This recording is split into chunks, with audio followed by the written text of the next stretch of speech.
Hello students, आज हम फिर से स्टार्ट करने वाले हैं इलेक्ट्रोकेमिस्ट्री का एक और टॉपिक जो कि है हमारा शी। अब शी क्या है? शी यहाँ पर हमारे पास रिप्रेजेंट करता है स्टैंडर्ड हाइड्रोजन इलेक्ट्रोड। तो आज हम शुरू करेंगे अपने इस नए टॉपिक के साथ जो कि है हमारा standard hydrogen electrode, that is she. तो अब स्टैंडर्ड हाइड्रोजन इलेक्ट्रोड हमसे क्या कहता है, कहाँ कहाँ इसको हम इस्तेमाल करते हैं, तो इसके बारे में आज जानते हैं। SHE को हम स्टैंडर्ड हाइड्रोजन इलेक्ट्रोड कहते हैं और इसे हम एक और नाम से भी जानते हैं जो कि है हमारा normal hydrogen electrode. Normal hydrogen electrode NHE। अब ये स्टैंडर्ड हाइड्रोजन इलेक्ट्रोड या नॉर्मल हाइड्रोजन इलेक्ट्रोड किस काम आता है हमारे पास इलेक्ट्रोकेमिस्ट्री में, या हम इसको किस फंक्शनिंग के लिए इस्तेमाल करते हैं। ये हमारे पास बेसिकली एक रेफरेंस इलेक्ट्रोड है। रेफरेंस इलेक्ट्रोड का क्या मीनिंग है? रेफरेंस इलेक्ट्रोड जैसे कि अगर मुझे किसी भी इलेक्ट्रोड का इलेक्ट्रोड पोटेंशियल कैलकुलेट करना है तो हमें उसको किसी रेफरेंस इलेक्ट्रोड के साथ कंपेयर करके उसको कैलकुलेट करना होता है।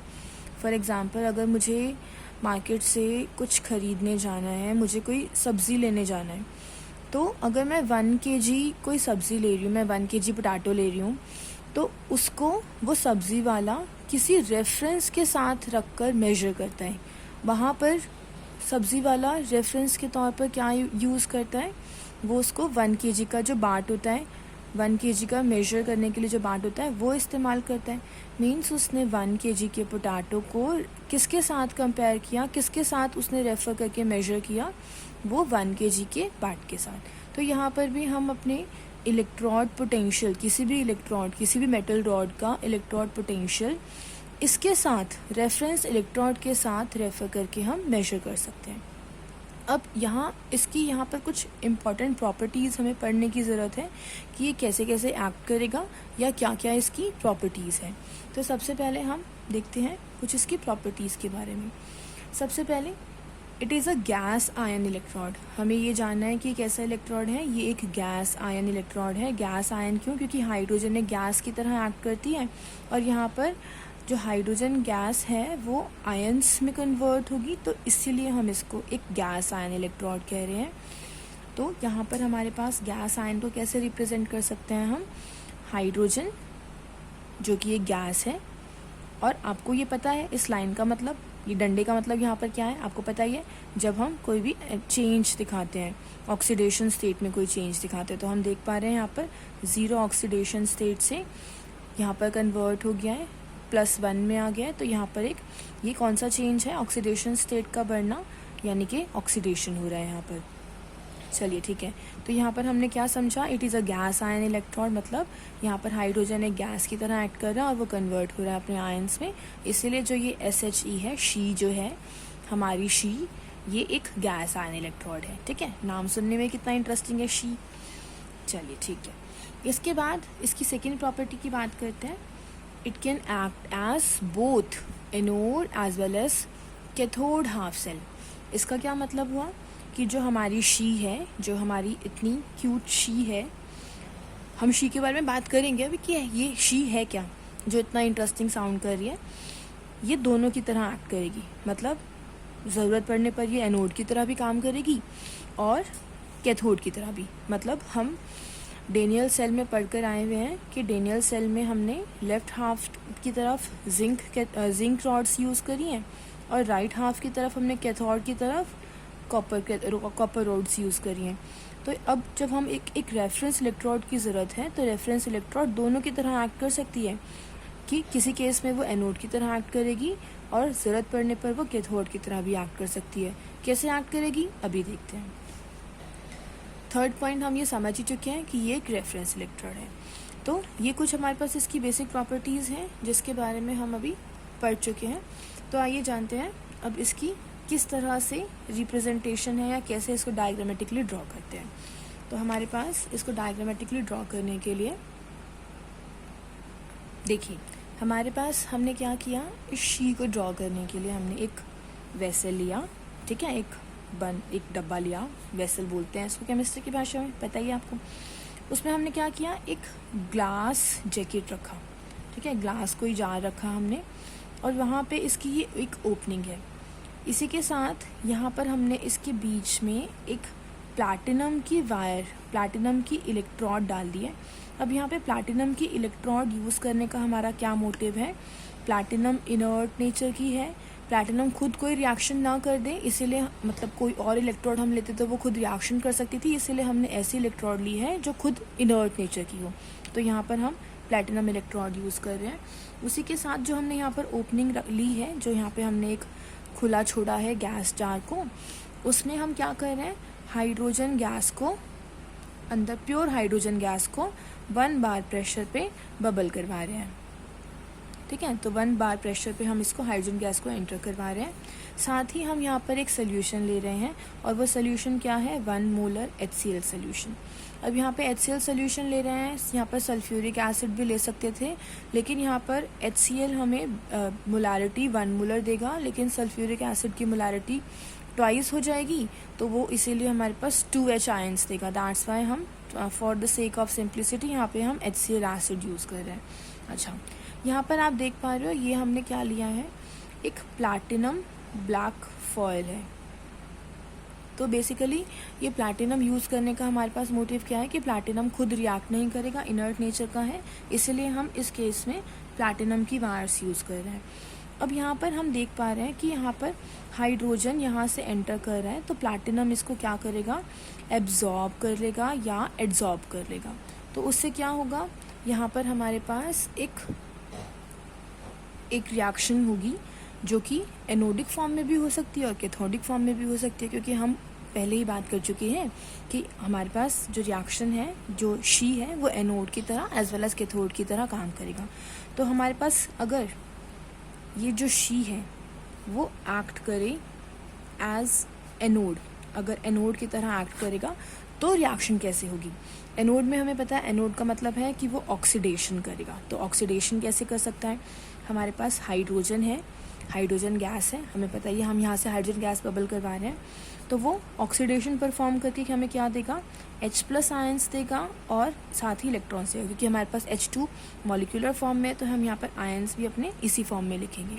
अच्छा, तो इस केस में अगर मुझे इसको रिप्रेजेंट करना हो तो E0 सेल हम कैसे मेंशन कर सकते हैं, रिप्रेजेंटेशन कैसे होगी, हमारे पास H2 किस में कन्वर्ट हो रहा है, H आयंस में, और इसको यहाँ पर हाफ से रिप्रेजेंट कर सकते हैं। तो ये हमारे पास क्या मेंशन कर रहा है, हमारे पास ये क्या है, ऑक्सीडेशन पोटेंशियल, सीखा था हमने लास्ट क्लास में, है ना, इलेक्ट्रो पोटेंशियल के बारे में। तो ये हमारे पास क्या रिप्रेजेंट कर रहा है, हमें ऑक्सीडेशन पोटेंशियल। लेकिन अगर वो एक्ट करेगा, SHE एक्ट्स एज कैसा, कैथोड की दिशा, तो कैथोड की जैसा मतलब रिडक्शन परफॉर्म करेगा। तो रिडक्शन परफॉर्म करने के लिए हमें पता है रिडक्शन कैसे परफॉर्म होगा, जब वो गेनिंग ऑफ इलेक्ट्रॉन्स दिखाएगा। तो गेनिंग ऑफ इलेक्ट्रॉन्स का क्या मतलब है, हमारे पास गेनिंग ऑफ इलेक्ट्रॉन्स हम इस फॉर्म में दिखा सकते हैं कि आयंस ने इलेक्ट्रॉन्स गेन किया और मॉलिक्यूलर फॉर्म में आ गया। तो इसकी रिप्रेजेंटेशन हम कैसे करेंगे, E.H+ किस में कन्वर्ट हो रहा है, ऑक्सीडेशन स्टेट कम हो रही है, तो वो किस में कन्वर्ट हो गया, H2 में। तो ये हमारे पास कैसे रिप्रेजेंट करेंगे इसको हम, क्या है ये हमारे पास, ये है रिडक्शन पोटेंशियल। हाँ, एक बात और, हमारे पास ये जो शी है उसमें हम सारी कंडीशंस स्टैंडर्ड पर ले रहे हैं। स्टैंडर्ड का मतलब हमने नाम से ही जान लिया था, स्टैंडर्ड हाइड्रोजन इलेक्ट्रोड। इसका मतलब है कि हम यहाँ पर जो भी डायग्रामेटिक फॉर्म में या जो भी हम इसमें कंडीशंस ले रहे हैं, हमें 3 कंडीशंस हम पहले ही पढ़ चुके हैं कि कंसंट्रेशन हमारे पास 1 मोलर रहेगी इलेक्ट्रोड पोटेंशियल की, दूसरा जो प्रेशर रहेगा वो क्या रहेगा, 1 बार या 1 एटमॉस्फेयर, और थर्ड जो टेम्परेचर है वो क्या रहेगा, 25 डिग्री सेल्सियस। तो ये 3 कंडीशंस पे हम अपना शी को बना रहे हैं, जो शी है वो इन 3 कंडीशंस पे काम कर रहा है। तो सीधी सी बात है, हम यहाँ पर E0 जो H आयंस की H2 में कन्वर्ट हो रही है वो स्टैंडर्ड रिडक्शन पोटेंशियल हो सकती है। उसी तरीके से जो हमने ऑक्सीडेशन पोटेंशियल की बात की थी वो भी कैसा होगा, स्टैंडर्ड ऑक्सीडेशन पोटेंशियल होगा। तो यहाँ पर शी बहुत अच्छे से एक रेफरेंस इलेक्ट्रोड की तरह एक्ट कर रहा है। लेकिन यहाँ पर कुछ प्रॉब्लम भी है शी के साथ। क्या प्रॉब्लम है, कुछ इसके हमारे पास ड्रॉबैक्स हैं। ड्रॉबैक्स क्या है, पहला ड्रॉबैक वैसे तो पूछते नहीं हैं बट आपको पता होना चाहिए।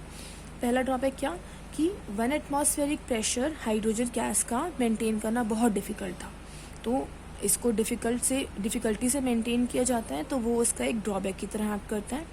दूसरा, it is difficult to maintain H+ ion concentration at 1 molar, यानी कि हम जो H+ आयन की कंसनट्रेशन 1 मोलर रख रहे हैं, इस केस में यहाँ पर इस चीज़ को भी मेंटेन करना थोड़ा डिफ़िकल्ट है, तो थोड़ा सा हमारे पास यहाँ पर ये ड्रॉबैक्स की तरह एक्ट करते हैं।